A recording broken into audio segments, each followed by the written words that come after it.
but it has something big for their constituents that they want to get through. So you give a little bit to the other parties in order to win what you really want for your people. So that's kind of managing the expectations as you go through. Same on the other side. Compliant. Sometimes you get compliant people, and that's a lose-win. So again, when you have people who can tend to be more quiet, shy, reserved, somebody who's been in a tough time in an abusive relationship, somebody who doesn't have a high level of self-esteem, sometimes they just become more compliant and they'll give the whole match, but inside they're pissed about it. They don't feel good about it. They feel angry about it. And I really didn't want to give all of that, but I did anyway. That's a tricky one because you don't always catch it. And so that's when it's really important to know those personalities. And if you find somebody who just kind of is like, fine, I'll just give them anything you want. You get that attitude. Well, wait a minute. Let's back up here a little bit. I'm negotiating on your behalf. What is it that you don't want to do here? Let's talk about it. We don't need to just give them the whole boat. Let's see what it is that you really want to be, because at the end of the day, that's the person who's going to be your silent killer, that they never call you again. You didn't even really realize that they were upset. They gave everything. They become quiet. You've gone into the settlement, and ultimately it's a lose for them in their mind, but you didn't catch it because they kind of shut up and internalized and just gave up everything. So that's being too compliant, and we've all worked with, I think most of us have had those people in our lives sometimes where you feel like, stand up for yourself a little bit, let's, so that's a lose-win. And again, that's the one that will silently go away and they never call you again. And you didn't even know what you did. So know as much as you can about the other side so that we can strive for a win-win situation. And the final thing is a lose-lose. That's the one where you have two people that come in, they're just competitive, they're fighting, they don't want to give anything up, they're not going to, negotiate. Comes to home inspection, seller's not going to give up an inch, they're not doing anything, buyer wants the world. What happens there? Transaction falls apart, and everybody loses on that. Buyer, seller, you guys, everybody loses on that. So, and it really happens when the trust erodes. That's when you end up with a lose-lose and it all falls apart. And a lot of times I think us as agents don't recognize that when a deal didn't make it to settlement, what could we have done here differently to help negotiate it to get it through? I don't know how many times when I would be negotiating, it just starts at day one. Stuff comes up all throughout where you have somebody who's ready to give up. I'm just not doing this, da-da-da. I can remember being in the middle of negotiations and financing fell apart. Well, from the beginning, I didn't really trust this lender to start with. So I'm on the phone immediately let's get another lender in play. Let's explore some other opportunities here. Can this person really buy with a different lender? Can we just extend it and maybe get it to happen? Let's not just drop the boat because one bad thing happened. We have to stay in the game the whole way and constantly be looking at other opportunities. Because sometimes a lose-lose happens. You could have helped you having some knowledge, experience, or talking to other people, what's in a different solution that we can get to, you can still get it to the table. That takes some question. So when you're going in, let's say, to a listing presentation, and you're meeting with these people for the first time, and you're trying to determine their personalities and how can I communicate with them and all that, should we be discussing with them during that initial meeting the fact that there will be some negotiation throughout this process, and please understand, like, this is how things may go, and absolutely. Yeah. The best thing you want to do is try to manage their expectations throughout the process. because they don't always know how it goes. And if you have that high D, that driver person, or, I hate to, again, I don't want to put people in a box, but I know I've worked with attorneys before, and have never done a real estate deal in their life, but because they're an attorney, they know it all. They know how it's supposed to go. But as a professional, we still need to maintain that professionalism and tell them how it's supposed to go. Yes. Gotcha. Yes. Managing expectations is huge. And when we get into those slippery slopes of, you know, Mr. Buyer wants to ask for 850 things on the home inspection list, you need to manage that buyer's expectation that, hey, how badly do you want this house? Because we all, a lot of times as a buyer agent, feel like, well, we want to represent our client and all these repairs need to be done. But at the end of the day, if you want the house and you piss the seller off by going in with a list of 850 things, you may be done. So that's managing an expectation on the buyer side. And if you have a seller who hadn't done anything to their house in 50 years, then you need to manage their expectation that, hey, we're probably gonna have some repairs that come through here on this list. So you need to expect that. And what are you willing to do? What can we do? What can we do now? Or if you're not willing to do any of those things, then we need to talk about price. Because price is gonna be down here instead of up here. And let's not wait until we're in the middle of the negotiation for you to say, oh no, I can't afford to do any of that. Let's find out at the beginning. Make sense? Yes. Okay, now we're gonna have some fun. So, I have some role play scenarios here for you all. And you all are gonna come up with some ideas of how you would work through them. In a collaborative way, not a competitive way. All right, role play scenario number 1. You have a listing that's overpriced and has been on the market for 6 months. Mr. Seller is very action-oriented and wants to get this home sold, but is not really willing to adjust on price. You probably have a high D there, a driver kind of person who wants to be in control a little bit, more, let's get it done. Mrs. Seller is worried about getting the kids into school on time and wants to drop the price to get it sold. They're starting to blame you for not doing enough to get it sold. You know that they need to adjust the price, and you want to set up a meeting to meet their needs in a collaborative way. So, what types of personalities may you be dealing with here? Action and nurturing. Gary? Competitive. Competitive? Yeah, I would say Mr. may be a little bit more competitive as well. Anybody else? Mrs. is an implementer. She needs to get the kids ready for school. She's focused on what needs to be done, the goal, Yeah, her main goal. right. So how would you communicate with each of these styles? You're the calculator. I think Because we just want to come in with our own style. This is who I am. I'm gonna, you're the calculator. How would you communicate? And you get two different competitive, ones. you kind of go in, with somebody who's competitive, I think you go in very action-oriented, but in the same vein, because you're supporting. In the situation, if this was the exact scenario, you might say, I'm looking at the same thing you are, I agree, we need to get together, are you available tonight? I want to sit down and go over some numbers with you and take a look at what's happening, because we need to get your kids out of school, we need to get you out of here as soon as possible.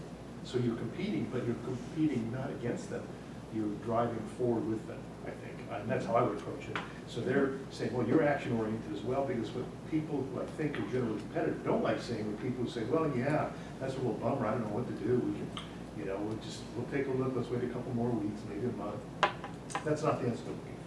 They're looking for consolation and somebody who's supporting their position, I think. Yeah. So you're action-oriented. I would say competition means action-oriented, I think. Mm-hmm. But I like the positive spin on all of it, because he's in a negative frame of mind, so you want to turn it around. Right.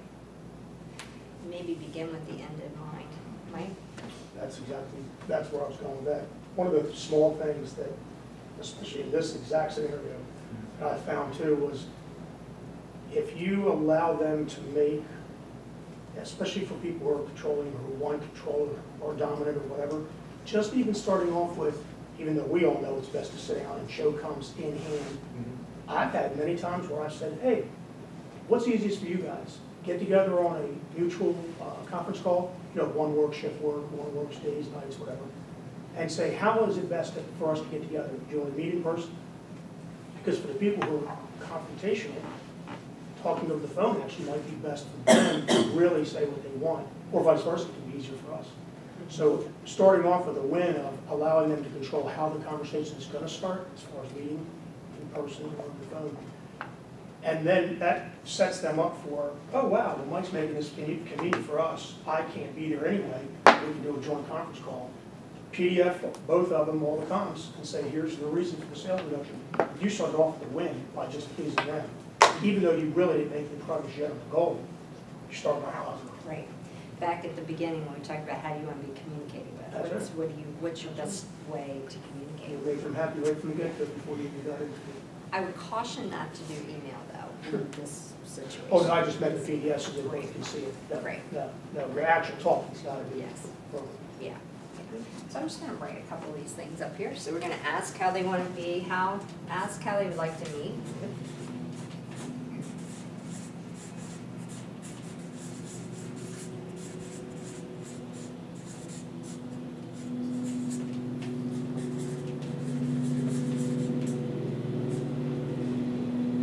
Take action. Randy, let's take action. And how can we all move forward?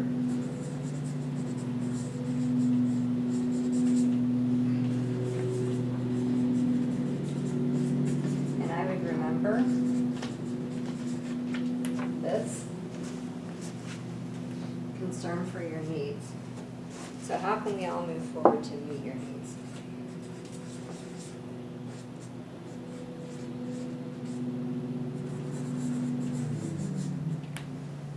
Ask lots of questions.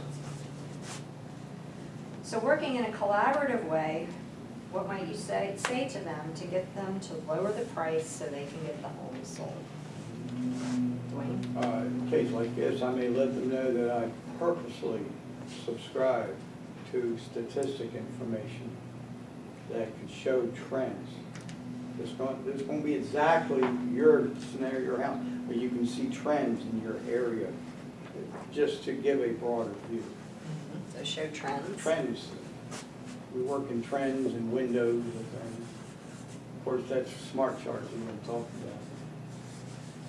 Can't argue with numbers. Give data.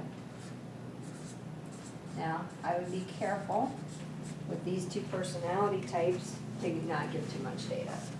Because you've got an action person who doesn't want to listen to all that, and you've got a nurturing person who just wants you to hear her. I need to get my kids into school. Okay, tell me about that. Tell me what time frame. Okay, we need to get you and the kids in school by this time. We really need to look at our time frames and, But if you start loading her down with a bunch of details, she feels not listened to. Well, if you know how the pages are with a lot of different stats, I might highlight just a couple lines and say, Yeah. for example, this kind of addresses, but I agree, yeah, you don't want to. And she's not gonna have an issue with it, she wants to get going. Right, She right. wants to move, it's him that has the issue. All right, anything else on that one? Crystal? Is addressing the market's reception of their product. Mm-hmm.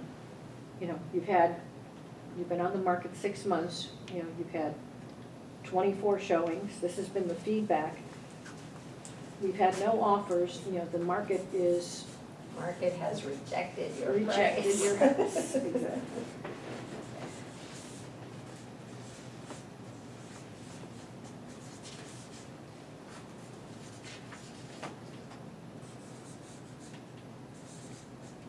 I think that can really play into a nurture too. You don't want to manipulate people, but when they hear they've been rejected, it's like, oh, I gotta change. Rejection. Paige? When you have a driver personality, like this has been in my experience anyway, very, very subtly, you know, try to get them to come to a consensus, but to the point where he still feels he's in control, the driving person, male or female, whoever the person is.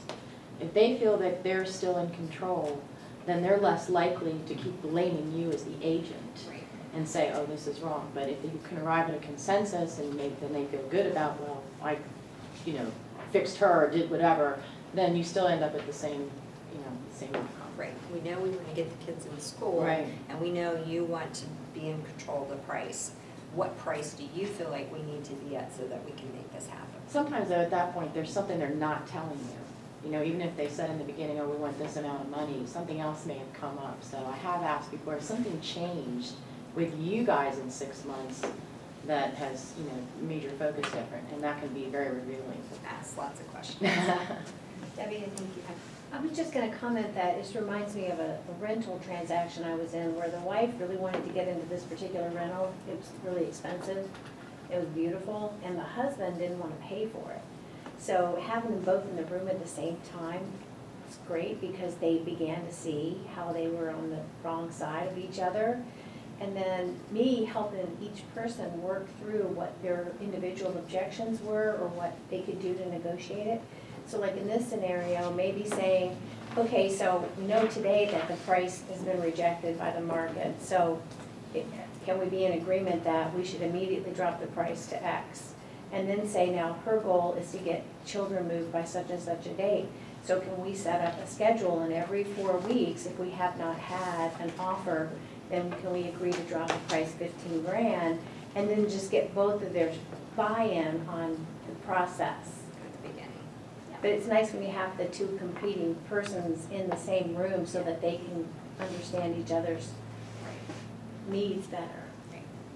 So, do you Well, but Mr. Seller is saying that the reason it's not selling is because the agent's not doing enough to promote the property. So what do you do to let them know that you are, that it really is the So, price? back in the beginning, when I said you need to be talking to someone weekly, you need to tell them at the beginning, it's again, managing those expectations. When you go in with your listing presentation, these are all the things that I'm going to do. Every week, you want to give them an update, a market update. And I would put that in writing as much as you can too. You're on the phone with them, but then follow up with an email.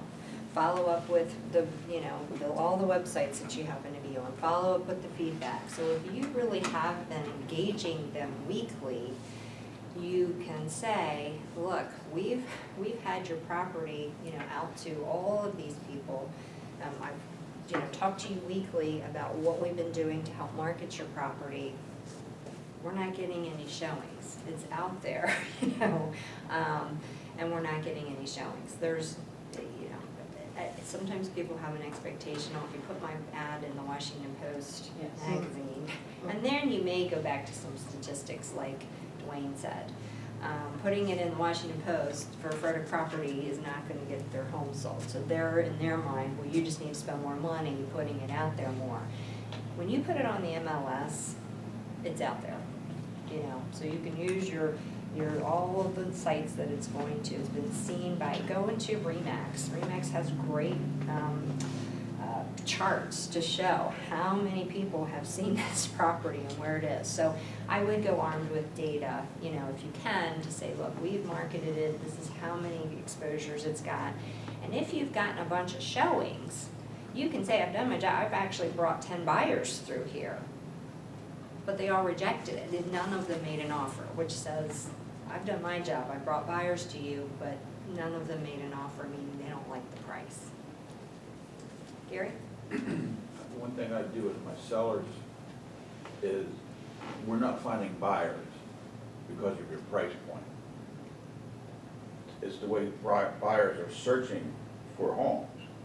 So if you bring that price point down just a little bit, it's gonna pop up for something maybe a buyer, a good qualified buyer could find. They're not finding us because it's been on the market for 6 months, so evidently the buyers aren't Right. finding us. And So I try to get them to lower the price a little bit to get in another bracket than a buyer because they're concerned.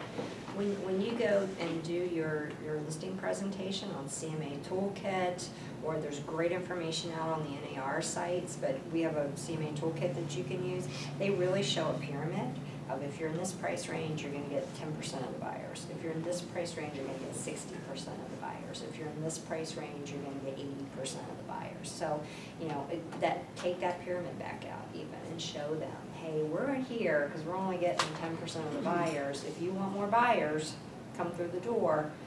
This is where it After needs to 6 be. months, they might forget that. When you go in initially too, people need to know it's price, condition, location. That's what gets a house sold.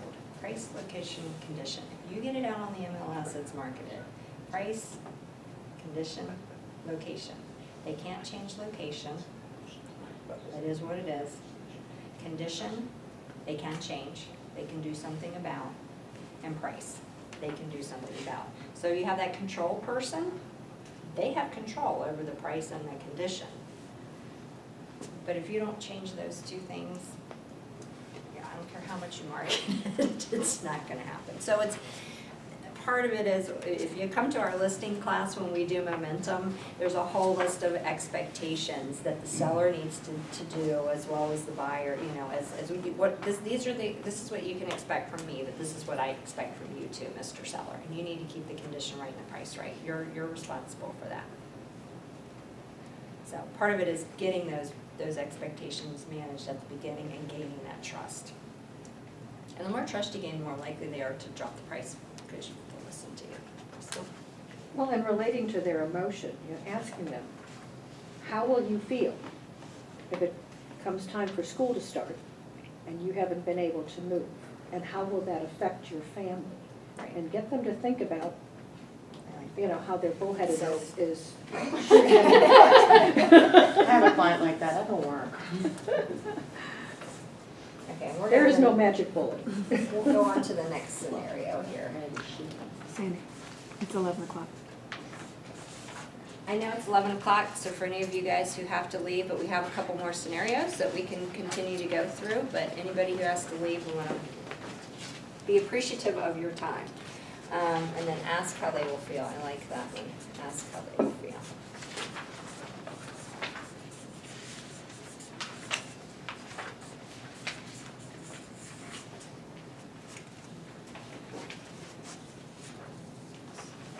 It's clear. Okay, 2, you have buyers that have unrealistic expectations.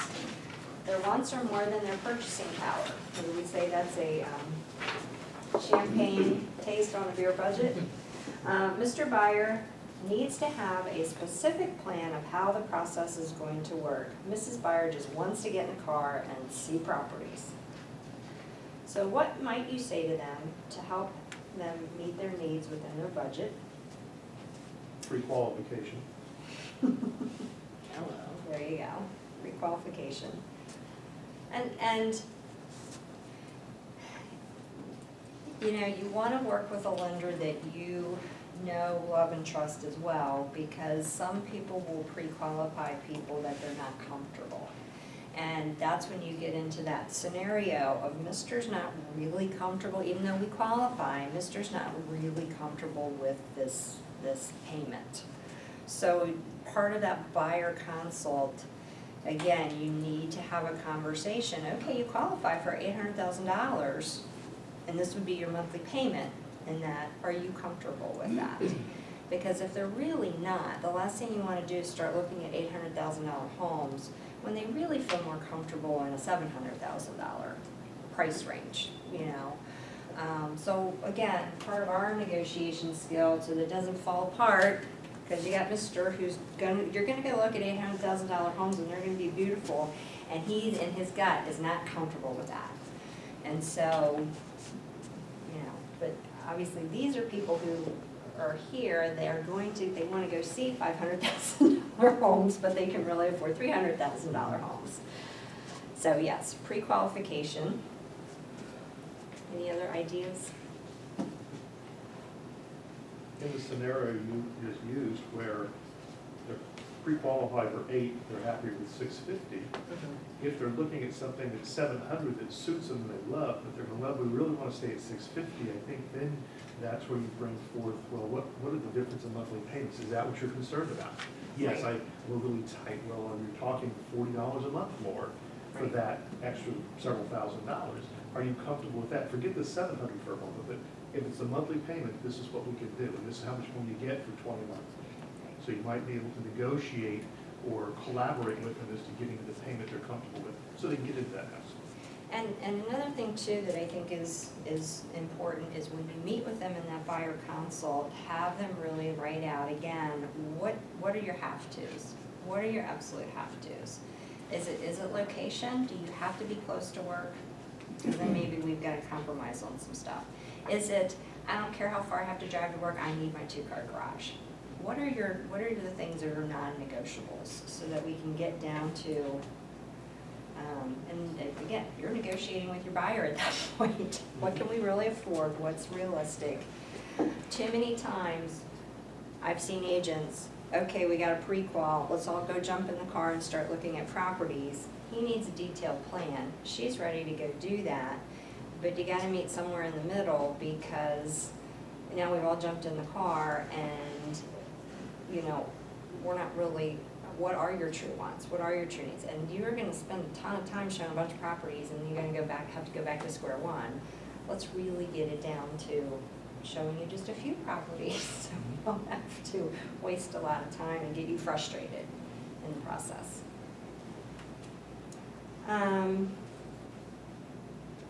Any other things on that? So we're gonna pre-qualify them, but also sometimes explore other opportunities, because sometimes they show up to you and they've had a pre-qualification, but maybe there's some other options out there for them that might work, that could be different and help them, you know, get a little bit more bang for their buck too. How might you please both personalities with a detailed plan and going to see properties quickly? Women usually do 70% of the shopping, so I start with her. She wants to jump in the car. You know, But not till you have an idea of how kind of a kitchen she wants or how many Right. bathrooms she has to have. right. So one of the things that maybe you do in this situation is prepare them with a packet ahead of time so he can sit down and do that stuff, you know, and then when you come in and bring them in for a buyer presentation, it's a little bit shorter and sweeter because we know she's ready to go. You still have to go through the process though. If you end up messing up and not go through the process, you've not gained their trust, you've lost trust, somebody's losing trust. Because, you know, she might be happy, but he's not. She's happy and he's not. You know, you gotta be the professional and go through your process. What I found is because so many people use the internet, by the time you're getting ready to take them, they've already looked at X amount of properties. And I don't even insult people and ask them. I say, I'm sure you've seen a couple you like. Can you send them to me? And I'll try to find some others that I think are appropriate. And that, they like that because, you know, they like to be in control of what they're already seeing. Right. So what collaborative skills would you use? I kind of already talked about explore other opportunities. This is a big one, willingness to share or exchange. So, you know, that again, like Debbie said, bringing parties together so that they can really have a discussion. You'd be surprised at how many times they really haven't sat down together. And you as the professional wanting to get this negotiation process, they sometimes need to negotiate with each other a little bit first. So what are you willing to give up so that I can have my big kitchen? You know, are you willing to give up your 2-car garage? Or is that a non-negotiable? So. Anything else on that one? Since we're running out of time.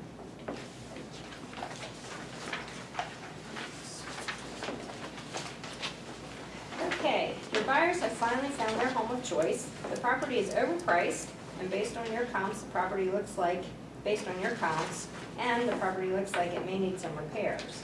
You call the listing agent and she tells you that the sellers are firm in price and are not willing to do any repairs, and she says don't even bother with an offer if it's not full price. She hangs up on you before you can even ask any other questions. find another property. Next. Write it anyway. Write it anyway. Okay, you've been out with these people for like a year now, and you finally found it. Okay. So it looks like you may be dealing with a competitive style agent on the other side. What might you do to try to change the situation to a collaborative one? So she's hung up on you. Let it sit for a day. She might have just gotten off the phone, gotten reamed out by them. Yeah. Yeah. It could So be, giving it some time and then saying, you know, how can we get on the same page? You know, this house has been on the market for a while. How can we work together to get it sold, which is, you know, I think is your seller's objective, isn't it?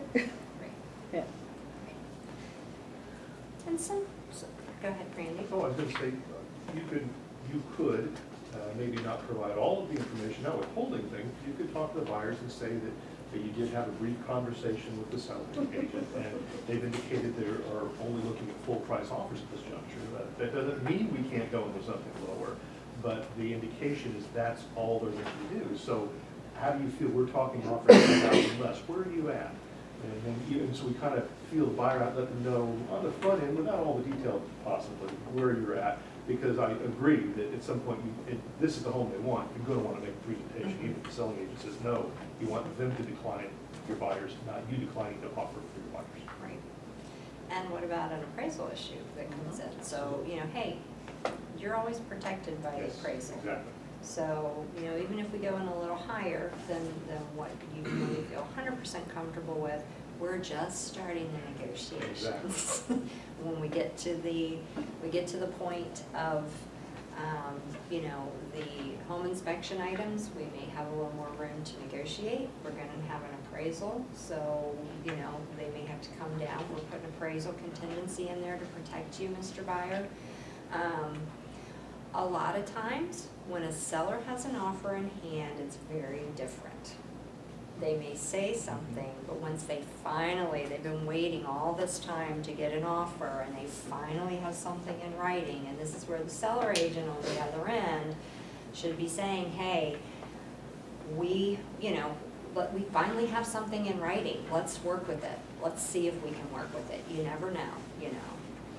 And again, that's the negotiator on the other side. And sometimes if you have somebody who's just really, an agent who's just really not, you know, communicative via the phone, do as much as you can through email. You know, you write it all out, you send it to them, please present my offer, please let me know when it's gonna be presented, you know. Brian suggests that we have, you know, the seller acknowledge that they've seen it, for those agents who try to speak for their clients. You should always do that. I always would get something in the shoulder signed off on or rejected, even if it's rejected. Your buyer has a right to know that that person has seen that offer and what their thoughts were on it, so. Now, the mistake that agents make when they speak for their clients is how someone is feeling when they first put their house on the market. Stuff changes after it's Right. been on the market for 3 months and their motivations are different, and you know, They may have stayed No up business talking late the about it. night before saying, we just want to get out of here, we need an offer. So, what collaborative negotiating techniques might you use to make an offer that the sellers might accept and would be a win for your buyers and a win for the sellers? So we kind of talked about that a little bit. Gary? I would try to find out, I think, why the sellers aren't motivated. There's gotta be a reason here. So if we can get that reason, that would be a really big help. Then you can approach it maybe from a different angle. Excellent. You know, where are they moving? Right. When do they need to move? Right. What's going on? Right. So- Maybe we can explore some other opportunities. Maybe our people are willing to do a rent back for them because they need some time or whatever it is.